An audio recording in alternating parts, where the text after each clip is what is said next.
My name is Jeremy Laughlin, and this podcast is brought to you by my company, Momentum Worldwide Movers. We focus on providing tailor-made solutions to match the needs and specific requirements of each customer, since every move is unique. Today we welcome Tom Tyrell, who has been a good friend of mine for more than 10 years. When Tom was introduced to me by another good friend in the Yokohama community, I discovered by chance we both went to the same university in Japan during our study abroad days, that being Konan University in Kobe. Additionally, before coming to Japan, we were both involved in the Japan-America Society, which functions to strengthen cooperation and understanding between the peoples of Japan and the United States. Tom is also an active vocalist and currently sings in the band the Honmoku Blue Express. Today is more of a casual conversation, but I believe it will give us hints about finding happiness in one's career in Japan. I look forward to learning more about what has kept Tom thriving here for over 40 years.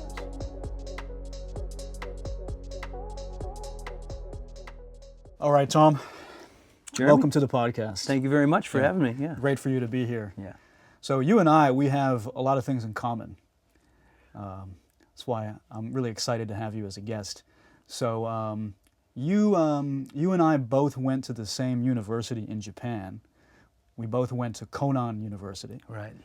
And we were also both involved in the Japan-America Society. Mm-hmm.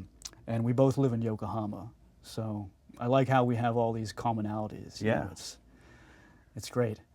So going about, asking about the Konan University story. So how did you what got you involved in Japan? You've been here for a long time. I think you've been here since like the mid-90s? In the 80s, actually. In the 80s, They started, okay. yeah. Okay. So why don't you tell me about your journey Okay. from the U.S. to Japan?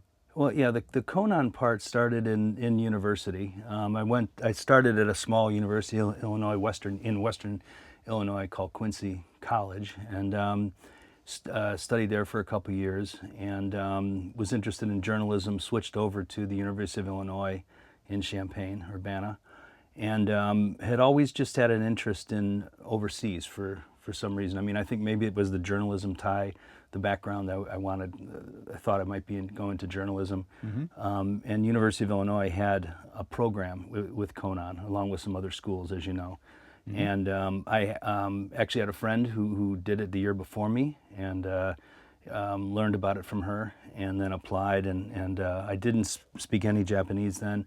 They had different levels, and but I was accepted, and that was in 1983. And as you know, they have a host family program, so I lived with a Japanese family in Kobe.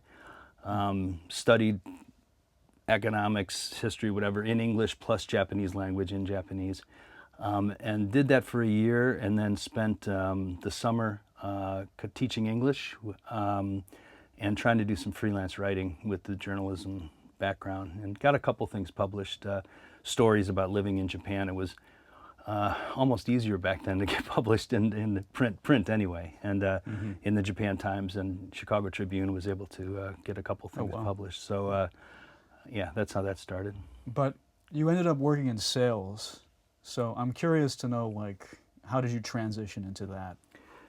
Well, actually, after the summer in 83 or 84, went back to Chicago and was looking for a job in journalism. And I actually was trying to finish writing some stories that I had started about the business environment between Illinois and Japan. And I was interviewing somebody at the Japan-America Society of Chicago. And at the end, he asked me, "Do you have a job?" And I said, "No." And he said, I was 24 years old, whatever, coming back from university. And so he offered me a job there in kind of a PR role at the Japan-America Society. So I write their newsletter and help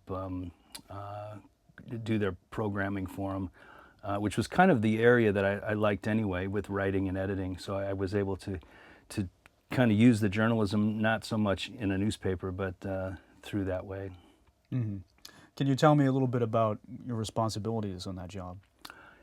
The title back then was assistant director. It was a small, it was a growing office. Back then it was 1984, I guess, and the Japan boom was happening, and So these different Japan American societies around the country were growing and forming, and their role was to introduce Japanese culture to people in Chicago, and just kind of be a networking between Japanese living in Chicago and people in Chicago interested in Japan. So I did a lot. I did the newsletter. I helped write all the flyers for the programs. I went to the programs themselves and did everything you needed to do at the program.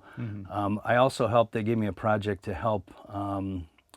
It was called the Midwest Japan U.S. Association. At that time, all the Midwest states were trying to get Japanese investment, especially car companies, to come to their state. So they were offering them incentives. And so we formed this, the group there had formed a kind of a subgroup called the Midwest U.S. Japan Association. And my job was to talk to the Department of Economic Development of each state to get them to join this group and have the Midwest states work together instead of kind of competing with each other. So it would be one way. They were still competing, but it was one way for them to act like as a unit, as a Midwest unit. To get some investment from Japanese companies. Right, and the association was more to do seminars and talk about business and really make connections on a different level. So it wasn't a direct sales pitch for these states. It was a nicer way for them also to meet Japanese business, the Keidanren and some of the other business groups. Yeah. I did something similar. I was trying to promote Japanese culture in the Pittsburgh area. We did a language contest, a speech contest, right, for students of Japanese. But a lot of the companies that sponsored the Japan American Society were like the Mitsubishi, right, and Sumitomo, the offices that were based in the U.S. Right. So did the Japan American Society in Chicago, did you have a good turnout, or was it like you always were seeing the same faces? It was growing a lot. So I mean, they did, Japanese language classes were very popular because people wanted to learn about Japan. They had an active women's society. They had a youth group. They had the interesting thing was these Japan American societies are today, I think, is the same. In Japan, not as much, but in the U.S., connected so that if there's a speaker who has a new book on Japan, he'll send this out to the different Japan America societies, and if they're interested, he'll come through their city and give a speech. So we had a lot of book talks, book breaks, things like that, and it could be culture. A lot of it was economic back then. That was the time of the Japan Who Can Say No and some of these books that were coming out, and Japan is Number One, I think, was one of them back then. And so speakers like that could be Japanese, could be Americans, but yeah, a lot of economic programming, but also cultural. I mean, there was the ikebana and all those types of things. So it was kind of introducing Japanese culture to Americans and vice versa. And this is where your Japan journey began? Pretty much, yeah. It started there. I think living with a Japanese family was a great experience for me. I was just down last year in Kobe to visit the Okasan and my host sister, my host sister had an interesting journey. She was about the same age as me, and I think they chose me as a host student. One reason was because I did not speak any Japanese. Japanese is still not great today, but back then, and then they said, hey, would you mind helping teach English a little bit, to our kids? And I said, sure. And a couple were near my age, and then one of them ended up, most of my last 40 years has been here in Asia. My host sister for the last 40 years of her life was in the U.S., and then she's come back recently to help take care of her mom in Kobe. And so I met them last year. And I'd met them a couple times before, but I hadn't seen them in a number of years. So it was nice to catch up. Okay. Can you tell me about what you've been doing since then? So the Japan America Society led me into business. Again, my original academic training was journalism, and I've always loved journalism. I back then and I worked on school newspapers and as a reporter and editor, and thought that maybe that would be the path. But after the Japan American Society, I realized that you could use your writing in an organization or a corporation. So while I was at the Japan American Society in Chicago, I was had through these seminars that I was helping organize. I was meeting all these people from different companies. And you asked earlier about the company. So we were, we had all the Japanese banks and trading houses as corporate members, but also there was, in Chicago it was Motorola, it was the Chicago banks, some of the other manufacturing. So you worked for a company called Molex. Right. Sorry to interrupt you. Yep. So that's how I kind of,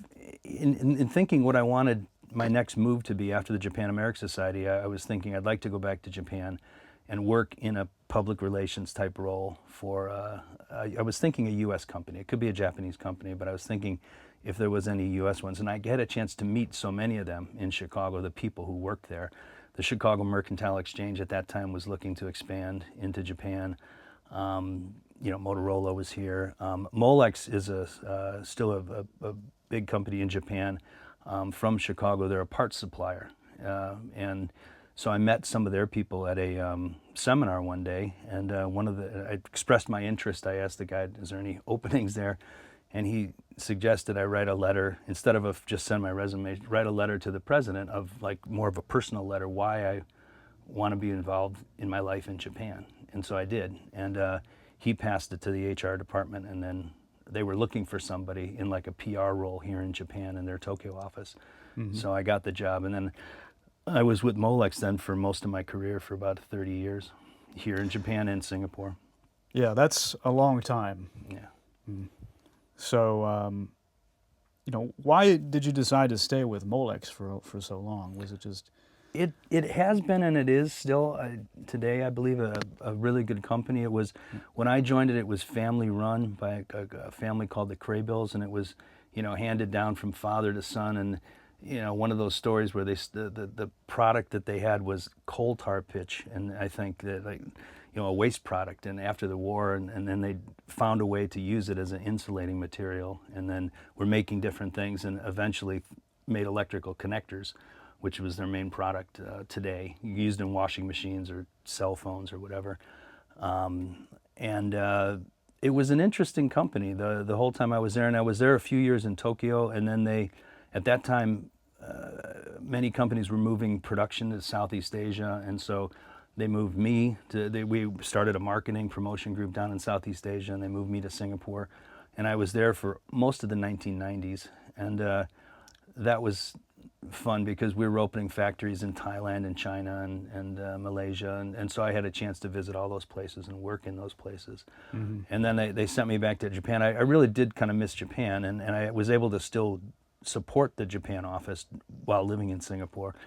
And then in, when was it, 98, I moved back and just focused on supporting Japan and Korea in marketing communications. And then I stayed with them until 2016. I was a few years away from retirement, and things changed, and I left when I was about maybe 57 years old, and a couple years before the 60-year-old Japanese retirement age. And but by that time, they had offered permanent residency, suggested I get it. So I had my permanent residency and felt very comfortable here. So, mm-hmm. Yeah. So was it the PR that was the attraction to stay in Japan, or you knew you wanted to come back here and you wanted to stay in Japan? I think it was I wanted to be back in Japan. 10 years and basically what it was in Singapore was great, and learning about all those different cultures and everything down there. But I did have a career path still in my mind about Japan and wanted to get back on that, so I put myself back on that.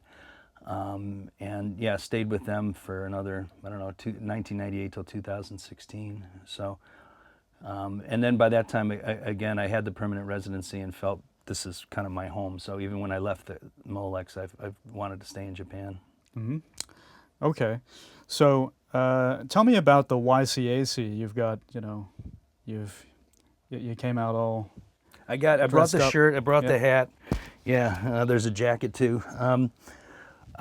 So when I came to Japan in 1980, 04, and worked with Molex initially. I was in their Tokyo office. Then when I came back in '98, we had some other foreigners who were living in Yokohama from Molex, and they introduced me to Yokohama as opposed to Tokyo. So I quickly decided I'm going to live in Yokohama, and soon after that met some friends who were members of the YCAC, and I like sports, and it was a nice fit.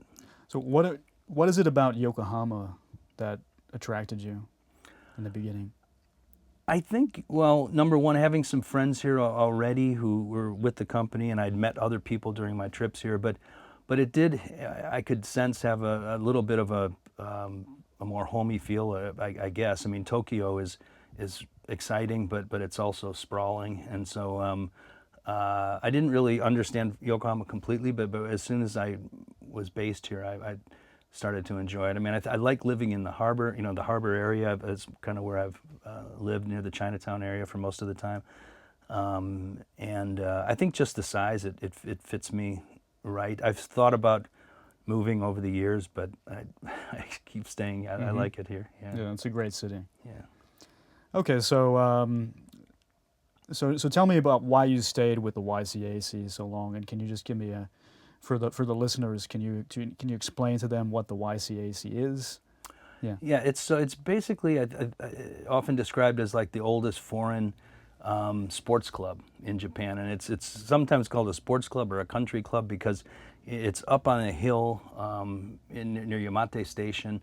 It has a huge land. It has huge field. It's way up there. It's way up there, which I'll mention has become kind of a difficult part these days, attracting members. But for anyone who really likes sports, which I do, I mean, there's not that many places in Japan, as you know, that have a space for a big sports field, a pitch, as we call it. Mm-hmm. When I first joined, it was grass, and it was so we were out there playing, baseball, soccer, whatever, on a grass pitch, which was good and bad. It was nice to be on natural grass. But keeping that maintained with sports throughout the year became very difficult. So they, at one point, about 12 years ago, they had a big vote to whether we should go to artificial, and we went to artificial. And I think it was probably the right direction because it's easier to play in the rain and it doesn't get torn up. And but I guess I've stayed just it's both the sports and the social aspect. I mean, I've met a lot of friends there. It's very international. It's got right now I think there's about 550 members, and it's really split up between Japanese plus many different nationalities. And the sports you have there are just, I don't know where else you can find. You play cricket if you wanted to. I've tried that. Rugby I haven't tried. Baseball I've played there. They have 7 tennis courts, a swimming pool, bowling alley, so whatever you want to do, pickleball, it's all there, Yeah, I mean, there's a club called the Tokyo American Club, right? Mm-hmm. Which is also popular among foreigners and expats. But when I think about the American Club versus the YCAC, I always think of the American Club as more of a kind of a transient place where people come and they're kind of like, they're here on business, and eventually their company's going to move them and their family somewhere else. Mm. But when I think about the YCAC, like through my experience with you guys, is that people at the YCAC, man, they're really invested in Japan, and they're really invested in that community that the YCAC kind of offers, right? So, yeah. Well, I think, when I first met you, I don't know, more than 10 years ago, I guess, and some of the friends and people you've met there, it is still somewhat the same where I mean, I've probably until recently was still feeling like a newbie here, even after 20-something years this term in Japan, because at the YCAC, so many people were born here, and they grew up in the international school system, and completely bilingual, and yeah, like you said, very invested in. Well, Japan feels like their home. Yeah. Or Yokohama feels like their home. That's always the sense that I got. Yeah. With hanging around the guys. It's true to some extent, but everything changes, and I think now some of those people have left, and we have a lot more newer members and younger families, which is nice to see coming in. I mean, a lot of them come from the YAS school and St. Moore's there, and of course Japanese from the neighborhood as well. What you mentioned earlier about being up on the hill, that's become, I think, a little bit of a barrier over time, because to get up there, and people now, there's fitness centers everywhere in Japan. Every little around the corner there's a fitness center, so you don't need it just for that. So YCAC has to provide more. It is a bit of a hike. Yeah. And especially if the elements aren't in your favor. Right. Or if it's extremely hot. I mean, I have to take a cab, So how, like, what are you doing now? Like, I know you were involved in marketing for a while. How do you attract more people to visit the YCAC and grow your membership, with so much competition these days? Yeah, well, over the years, I've been a board member. I was president one year, and I've been auditor there, and they have committees, just like Tokyo American Club. And but they have a full-time staff, and they have a marketing person, and so they're they try and use social media as much as they can. I know they're using Instagram a lot more, and doing that, but I think there's just a lot of outreach that's always naturally happening. There's a lot of sports teams, all the sports teams that come there, we basically don't play away games. We just have our field, and then we invite people to come and play. And so it's such a nice facility that we have all these different sports teams coming. So a lot of connections happen from there, and other tournaments and things that are happening. But yeah, it's not that easy sometimes attracting the full-time members, because the members don't stay as long as they used to. Like when I first joined, we did have these families that were here and stayed here for 30 years, but now it's more like Tokyo American Club, where the people are coming 2 or 3 years and leaving. I see. And a lot of them are corporate. Yes, but I'd say we have less of. There's a lot more corporate headquarters in Tokyo, so that's been a difficult part too. Yeah, I bumped into some people who are in the oil and gas industry, right? Right. But that was years ago, right? So I wonder what in Yokohama, like, what are you seeing now? Like, what is the makeup, like the demographic of your new members? Yeah, it's not so much from. Before, of course, Nissan was we had a lot of members from Nissan, Yeah. and there's fewer now. The oil and gas has also gone down a little bit in terms of expats here, I think. So it's just really a mix. The people I've met are working in diverse fields, and sometimes it's the wife who's come over on the expat package, and the husband's finding a job here, but it's all different industries. Sometimes the military even, and or out at Yokosu base. Yeah. Do you have a lot of military members? Not that many, but we have some who, there's a number of people who work in contractor type roles, private industry that support the base, and we have some people doing that. Okay. Yeah. What about the food these days? I remember you hired a guy from like one of the hotels, Right? Who was the head of your food and beverage committee, or so. So I'm curious to know, how that's evolved over the years. There's still some good things there. They still do a good burger and fajitas and different things. I thought the brunch was very good. Yeah. Yeah. It is. I will say, as kind of a foodie person, it's one of the few places that I know in Yokohama where you can really get a traditional all-day American breakfast, which when I was on a committee there, I kind of pushed for that as well. It's nice to have that, and they cook it, with the crispy bacon and everything American style. So it's they've done a good job of trying to keep some comfort food that people from other countries like. Yeah, comfort food is so important. Yeah. When you've been here for so many years. Yeah. Okay. So tell me about your singing career. No. Wait. This is a very serious question. So when did this start, and what are you doing now, and what do you got going on in the future?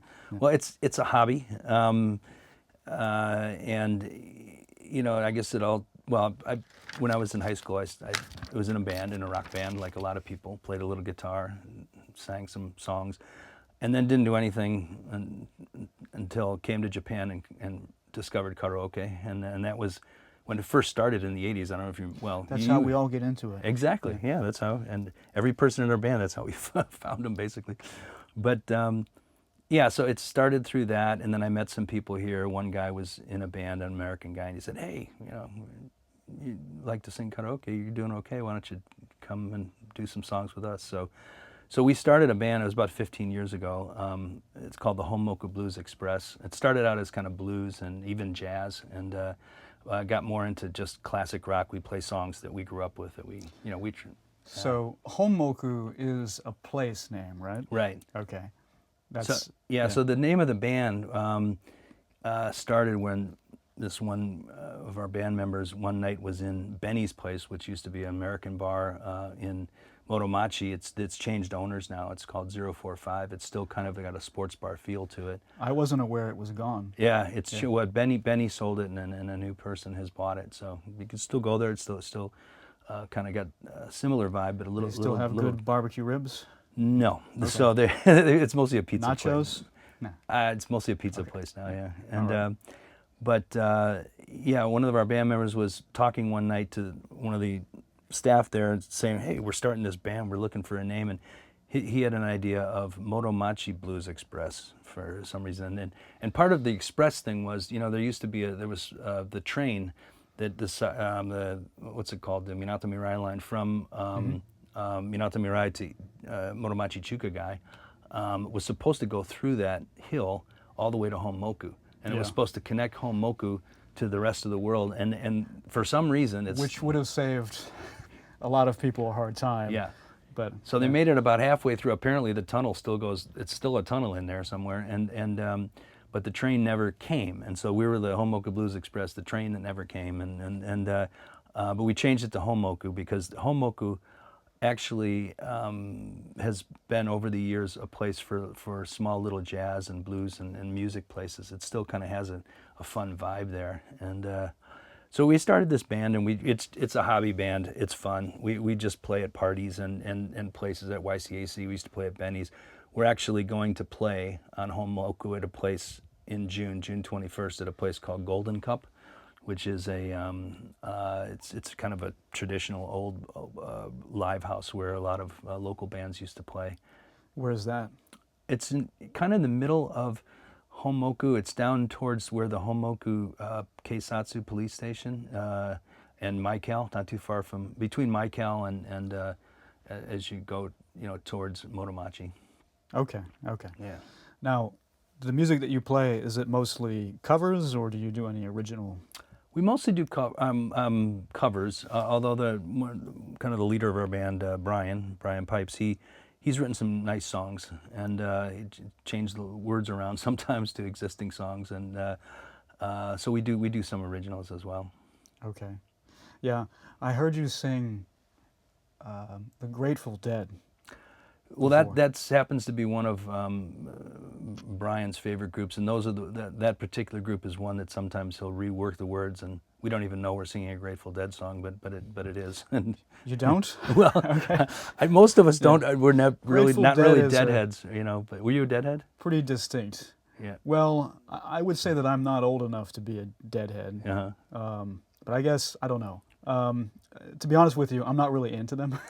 No, I wasn't, and now I've become kind of a fan now that I know their music a little bit. But I know a lot of people in Japan who are definitely deadheads. Yeah. But you're an Elvis impersonator, aren't you?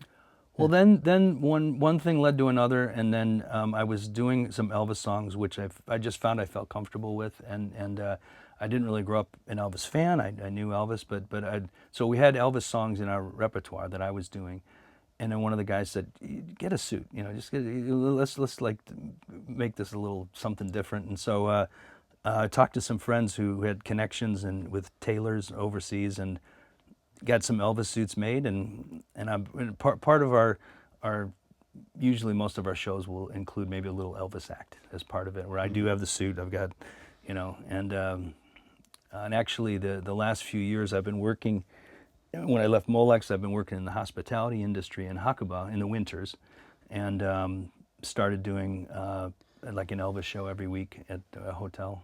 Yeah, well, I have to go up and see it because I've heard that your Elvis impersonation is impeccable. Yeah. I don't know about that, but I mean, can you give us some of it here? You know? Yeah. Oh, let's see. Let's see. Can you do this? I'm sweating, I think, so no. Bless my soul, what's wrong with me? I'm itching like a man on a fuzzy tree. My friend said I'm acting white as a bug. I'm in love. I'm all shook up. Okay. Very good. Very good. Thank you for that. Not sure we needed that, but I don't Thank know. you. It added something, I think. Yeah, it added something. Yeah. So, you mentioned Hakuba, and Yeah. I was eventually going to get into that. Right. So, I'm kind of fascinated by your life, the life that you set up there, because every December or once it starts to get cold, I always hit you up and I say, let's go out, let's hit the town. Yeah. And you're always like, yeah, well, I'm packing my bags.